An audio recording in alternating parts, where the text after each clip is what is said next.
just discussing in the break just there that, that there is that concern that people have. It's not always that people don't want any immigration at all or just want to pull up the drawbridge, but it is the illegal immigration that concerns a lot of people. What do you think? I think that's right. I mean, there's a distinction between legal and illegal migration.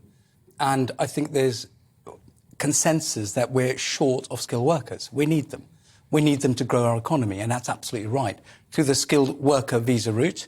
And I'm awaiting the changes to those routes to make it easier for employers to recruit foreign workers.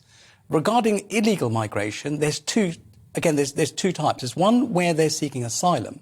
And let's be quite clear, they don't need to enter legally under the Refugee Convention. In fact, you can even use a false passport to enter the UK. And you cannot be prosecuted for that under the Convention. And that's international law that we have no control over. Well, we can come out of it. That's the control we have. But if we want to send the right message across, that we must comply with and adhere to our international treaty obligations. But no, because people fleeing persecution may not necessarily be able to go back home and get documents, get their passports. They may not even have passports. But a lot of people are very sceptical. I totally understand that, and I think it would send a questionable message. But, there's a democracy question there.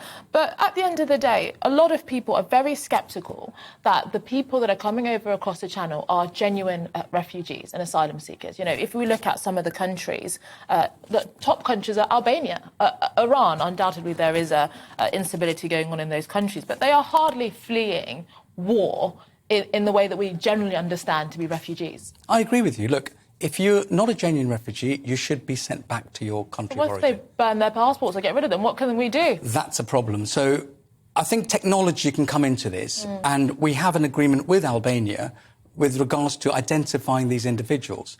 And technology can certainly do that. We do that with age. For example, they do assessments, teeth analysis assessments, to assess someone's age. You can actually assess someone's origin through their DNA, and also working with the authorities, the countries where you want to send them back to.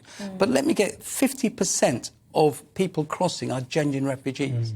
And we have to remember that. I suppose a lot of people would therefore say 50% aren't. And we really do not have a 50% success rate in terms of removing those who aren't the genuine refugees. And it is very frustrating for people seeing when planes can't fly. It makes the government look impotent. I wonder, just in our last 30 seconds, does the government have a chance of getting this right, of fixing it? Or is it always going to look relatively impotent in the face of international law? Just a quick three-point plan Suella Braverman has. One, stop them coming across. Impossible. The waters are too wide, the international borders.